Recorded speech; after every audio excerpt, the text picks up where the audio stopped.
Oh my god. Okay. Huh?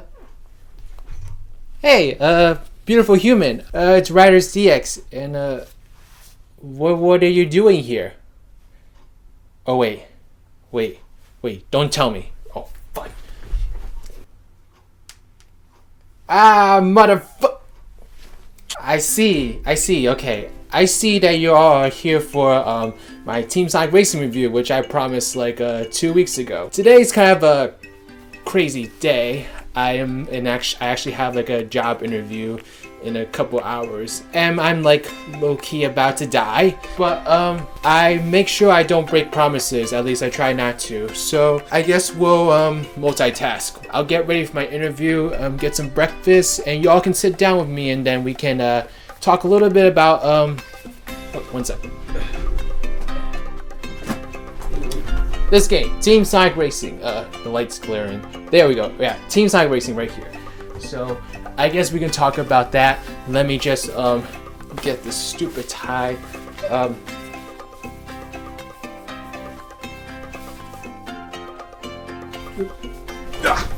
How to put on a tie.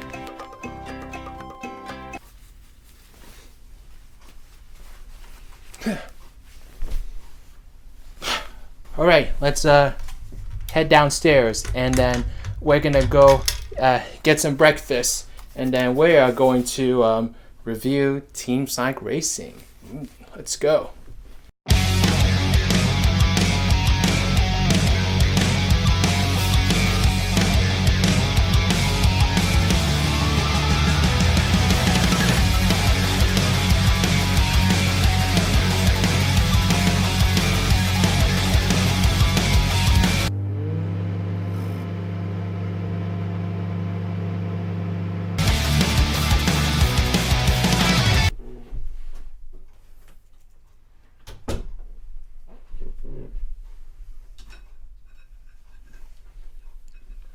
Whoa.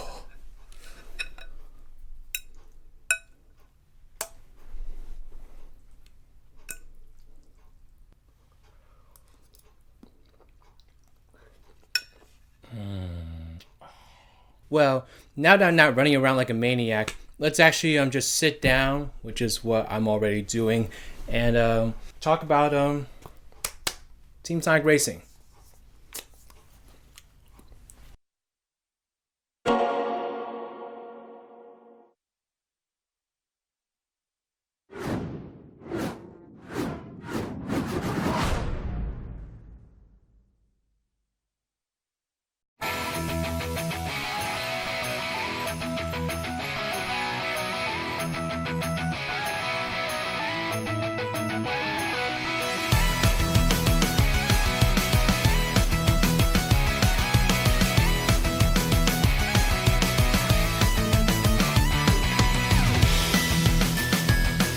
Team Sonic Racing is a kart racing game coming from a developer named Sumo Digital, who had previously developed the two All-Stars racing games where Sonic was heavily featured. The game plays largely like the previous two games, maintaining the basic kart racing skeleton. You've got the drift boosting mechanic, which is your best friend, the different cars and characters with their own stats, and giant tracks filled with hazards and items to race through. However, this game introduces a new mechanic that actually drastically changes how you play the game, and that is the team mechanic. You race in teams of 3 and are ranked at the end of the track based on how all 3 of you place, not just you. This means you could win, but if your teammates are suffering, you may still not win the match. There are numerous new features to expand this concept. These include the slingshots, where if you ride long enough and your team members stream, you can get a boost. You can also transfer items between your teammates and help teammates get back in a race after they suffer damage. All these various action items fill up your ultimate meter, which if you fill up gives you and your teammates Team Ultimate, which for other racers is a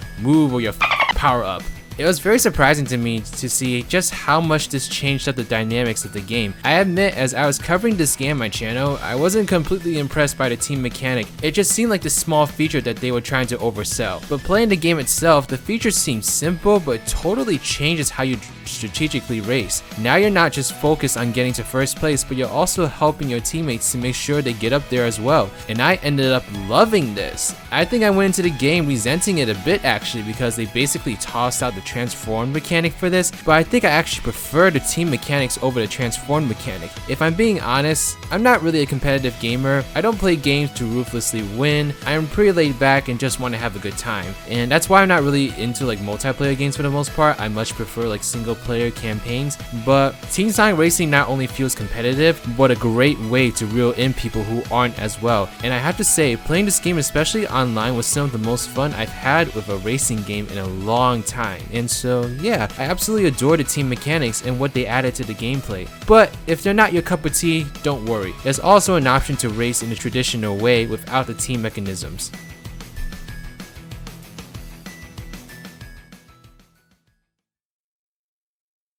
There are a few different modes you can play in Team Sonic Racing. The big one is the Team Adventure, which is the campaign mode. You can play this individually, but I'm pretty sure you have friends in the same room. They can join in as well and be part of your team. The mode is pretty similar to Career Mode and Transform, where you complete a series of races and challenges at a specific difficulty level to progress through the campaign, except there is an actual story with cutscenes to supplement the experience.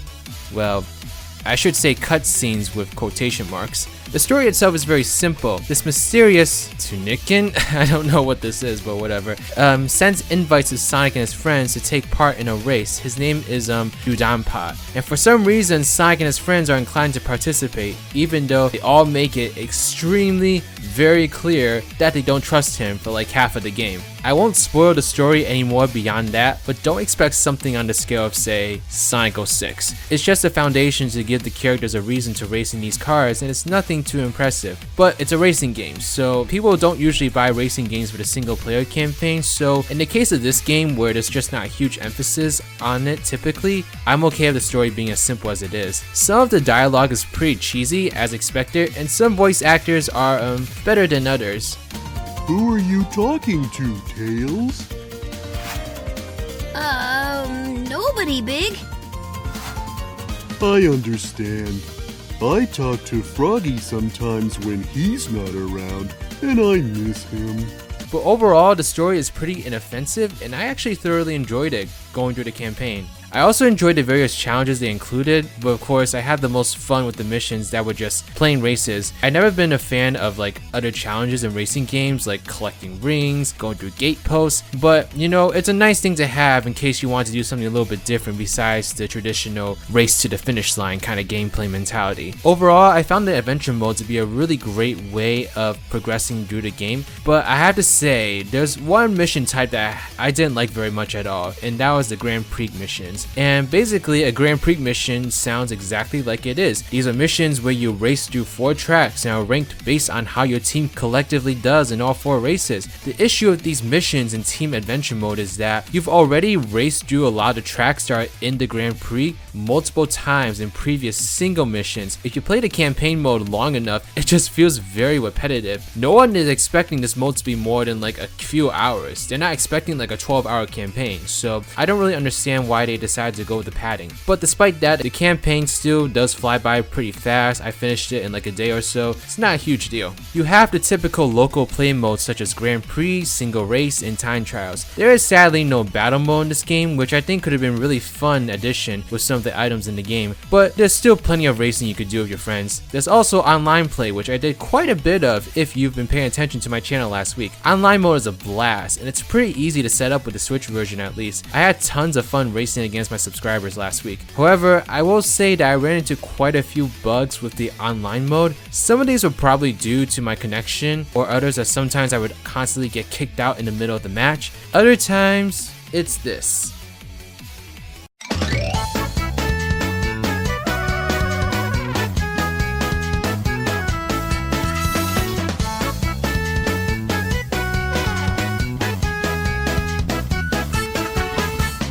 These glitches do mostly occur online, although I did run into them every now and then offline as well. They're quite amusing, but it sort of shows why Sega delayed this game in the first place. It probably was in an even worse state back in the holiday of last year. It just makes you wonder how much time Sumo Digital had to actually produce this game. Likewise, these glitches aren't game breaking and don't occur too often, but the game definitely could have used a little more polish. The game also has customization options you could utilize in altering how each of the characters' carts look can play, which is pretty standard in kart racers nowadays. Personally, I've never been that enthusiastic about these features in any kart racer. I just personally don't get a lot of joy out of customizing karts, but I do know lots of people love these features and they're pretty solid in this game. At the end of each race, you earn credits. You use these credits in the mod pod section of the game to purchase various car parts and customization features. So obviously, the more you play the game, the more features you can unlock. I suppose it's a decently fun way to incentivize continuous investment into the game. It doesn't force you to play Team Adventure, for instance, to unlock stuff. You're free to play whichever mode you please to unlock these parts, as playing a race in any mode will result in you getting credits. But yeah, I just don't have much to say about this feature. It's there if you want to play with it. If you don't want to play with it, then you can ignore it too. So it's a pretty inoffensive feature. The game looks very solid, like most Sonic games. I got to play both the PS4 and Switch versions of this game. Obviously, the PS4 version looks gorgeous, and as far as I can tell, plays at a solid 60 FPS. The Switch version, however, does not, which is understandable. I know some people were really concerned about the fact that the Switch doesn't have 60 FPS. I think if I did have the choice, I would have prioritized performance over graphics in the Switch version. But the Switch version looks great, and it still plays decently enough, in my opinion, on dirty FPS. So I'm not complaining too much. The tracks themselves are filled to the brim with detail and colorful patterns. At first, I actually felt a little overwhelmed with how much was put into each track, where it almost felt nauseating. I was legit thinking that is it possible to have too much stuff in a racetrack? I just felt like there was so much to look at, and I was getting a little bit overwhelmed, I guess. But then I played the game the next day after my first day, and that feeling totally went away. So I'm pretty sure that was just from sitting on my ass playing a game for 6 hours. In particular, I love the levels with the Halloween themes put into them, like Haunted Castle, Boo's House, and Clockwork Pyramid. There's just something really cool about how these levels look, and I find myself coming back to them constantly, simply because of the aesthetics these levels feature. Maybe I'm just a dark and spooky person. But by far the strongest aspect of this game in my eyes is the music. The music is out of this world. I am completely in love with the soundtrack to this game. Sonic games are known for having really great soundtracks, but gosh, I don't think it really clicked in my head how good Sonic soundtracks could be for a racing game until I played Team Sonic Racing. All the music is intense, fast-paced, and energizing, and is a surefire way to get you pumped up for the race. Junsen Yu did an amazing job working with various other producers in crafting the music of this game. The highly featured guitar solos backed by the pulsating synths created a racing game soundtrack that only a Sonic game could dish out, and I am in love. Some of my favorite tracks include Frozen Junkyard, Ice Mountain, and of course, the main theme song performed by Crush 40, a prominent band in Sonic music history. You know, Sonic music has always been very special to me. There's just something about it that's so uplifting, energetic, and just really stands out in the crowd amongst other AAA platformers. And so, Sonic music has never really let me down, but I think Team Sonic Racing will honestly go down as one of my favorite soundtracks of all time. It's that good. You know, I'm eagerly waiting for the soundtrack to get released on Spotify so I can start playing these jams on the way to work, but I guess we'll just have to wait for that to happen. So, I've said a lot of great things about this game, but if I'm being honest, going into this game, I was a bit skeptical of how it would turn out, and I've addressed most of these concerns, besides one: the amount of content in this game. Let me first direct your attention to the character roster. There are 15 characters in this game, which is a particularly low number of characters compared to Sonic's main competitors in their kart racing games. This is especially disappointing when you consider how vast Sonic's cast is. Where's Espio and Charmy? Why is Vector on a team with Silver and Blaze? Where's Cream the Rabbit, Mighty and Ray from Sonic Mania, Chaos and Infinite from Forces? The Babylon Rogues actually would have been perfect for this game in particular. I know I trashed Wave and Storm in another one of my videos, but I wouldn't have minded their inclusion, to be honest.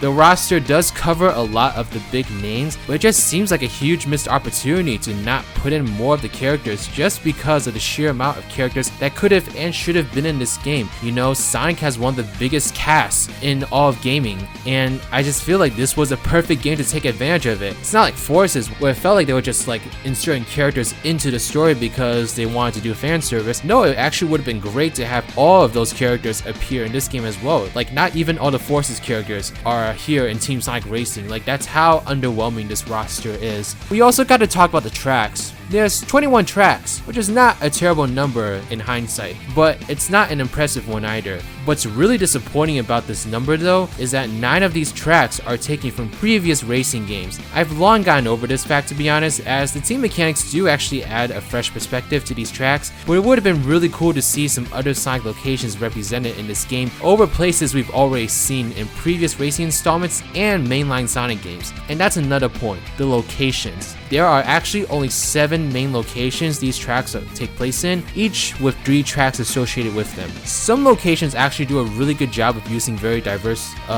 parts of their locations as specific tracks, such as the Ice Lava Hybrid, where one track takes place outside, one inside, and one in a junkyard.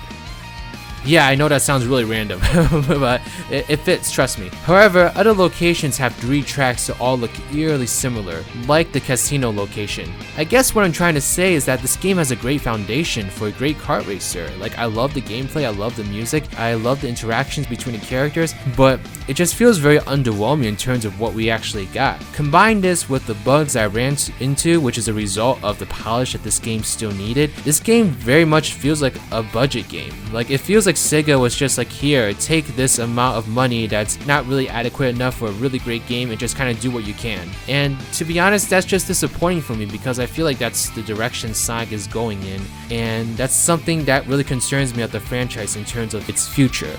But yeah, that's probably one of the main things that coming out of Team Sonic Racing I'm not very happy about. Team Sonic Racing is not the best racing game in the world. With its limited amount of content, the reusing of large amounts of materials, and regularly appearing bugs, Team Sonic Racing was clearly a budgeted title made under a time limit that was so short it actually had to be delayed. However, the core experience of Team Sonic Racing proves to show a lot of potential and delivers something that was genuinely really fun for me. To be honest, even though what I present here seems to be like an average kart racer, I love this game despite its flaws. I love it, but why? I sat down and really had to think hard about why I found this game so fun and charming, because objectively, this game has a lot of shortcomings, which are especially apparent when you look at it next to other kart racers. And another point I want to address is that I was never a big fan of the All-Stars racing games. I did purchase them, but I only played them for a few hours and then would go down to largely ignore them in my library. So I wasn't coming into this game loving what had come before. But Team Sonic Racing is different. Despite coming from the same developers and largely keeping the same gameplay intact, I fell in love with this game almost immediately upon playing it. But I figured out what factors in this game that wasn't in the other 2 games, and it was not the fact that this game added team mechanics. It was the world of this game. Confused? Let me specify. I don't just love Sonic, I love the characters that make up the world of Sonic. I'll never forget my very first Sonic game where I was introduced to this huge cast of characters, all of their own distinct personalities that ultimately emphasize the power of teamwork and friendship. Team Sonic Racing takes a lot of inspiration from that game, giving us a simple yet effective campaign mode where the whole cast gets a chance to take part in the fun and really flesh out the world of Sonic once again. Sure, some of the dialogue is really cheesy, but to be honest, Sonic has been cheesy since Adventures of Sonic the Hedgehog, which came out a mere 2 years after Sonic's debut. I've grown to embrace the cheesiness and love the world of this franchise. That's why I couldn't help but feel so much joy listening to these characters talk in the adventure mode, or laughing at the dumbest and cheesiest one-liners during races. But I know this isn't for everyone. I saw tons of people bash the writing and the dialogue in this game, wishing that they could just turn it off during the races. And I can't lie, it low-key broke my heart. I feel like people that don't like that dialogue are really missing out on a great and expansive universe that is the Sonic series. But the way that they critiqued the dialogue, it made a lot of sense. And I guess it makes sense why someone who's not as invested in the Sonic franchise as I am doesn't like what this game has to offer in terms of characterization. But putting that all aside, I began to wonder if this was clouding my judgment for the whole game. Was it making me think much more positively of this game than I actually should have been? Yes and no. It's true, the game is filled with mementos of my childhood. Like the rivalry between Sonic and Shadow, it was like a less intense revival of how the 2 characters would interact in Sonic Adventure 2, or the kick-ass music that came from the same producer that helmed the Sonic Adventure 2 soundtrack. And of course, you have tracks pulled directly from some of my favorite games of all time, like Seaside Hill or Boo's House. Without explicitly saying it, this game was a love letter to older Sonic fans such as myself, primarily those that grew up with Sonic in the Dreamcast era. And I think this is ultimately why I can look past somewhat sizable faults presented in this game, mainly its lack of content in areas that could have used more polish. But at the same time, the racing gameplay is as solid as it's ever been, complemented by the added depth the team mechanics surprisingly adds. So taking tons of nostalgic nods and combining that with a great, unique racing experience, and you've got yourself a fun, exciting kart racer made especially for Sonic fans.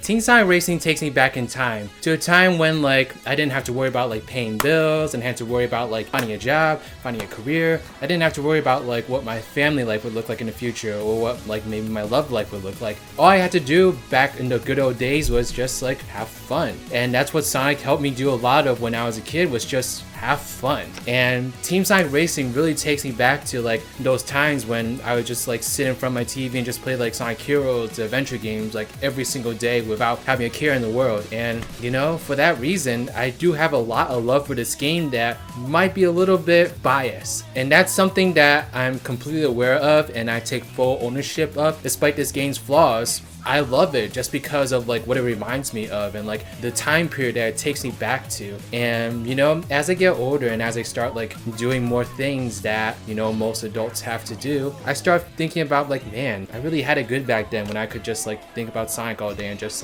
kind of tune out everything else that's going on in the world. And so I take full ownership of the fact that that's how I feel, and I could not give a Team Sonic Racing does have its faults, but overall it's a really fun and exciting kart racing experience, especially if you're a Sonic fan that grew up during the Dreamcast era, because this game has so many nods to that era. It's absolutely insane. And I can't wait to keep playing this game. I'm probably going to keep streaming it on my channel for a while now. I'm going to do it regularly as long as people want to keep doing it. And I'm just ready to use this as one of my favorite ways to, I guess you could say, get back into my childhood and really get back to one of the things I love the most, which is Sonic. And I admit that this kind of nostalgic thought that I have about this game is something that I have for a lot of older Sonic games, like Sonic Heroes, Sonic 06, Sonic Adventure 2, a lot of those older games that came out during that point in time, I have very fond memories of, even though a lot of people have a lot of criticisms for it. But this is one of the first times that a brand new Sonic game really made those same feelings come out in me. And for that, I'm really appreciative of being able to play Team Sonic Racing, because that's definitely something that I just didn't really see coming into this game. But besides all the nostalgia pandering, this game is a solid kart racing experience. If you like All Stars Racing Transformed, then you definitely would like this. And yeah, I totally recommend it, especially if you're a Sonic fan. But I think that's gonna end this review. Just a quick thank you to Foofy for the new Metal Duckles art. You saw it on the thumbnail over here. If you're interested in getting any commissions from Foofy, I'll leave a link to her Discord below where you can actually go and chat with her. And if you're interested in getting a commission, then you can definitely talk to her about it and see what you can do. She's such a talented artist. When I saw that Metal Duckles art for the very first time, I knew that I love this and I wanted to see it more. And so thank you so much for her for doing that for me. And yeah, I think we're making pretty good time. I am 1 hour late for my interview. Riding out. Shout out to my Patreon supporters, Reese Gaming and Barry the Strawberry. If you would like to become a patron, then please take a look at the link in the description box below and take a look at what perks you could get. Thank you so much.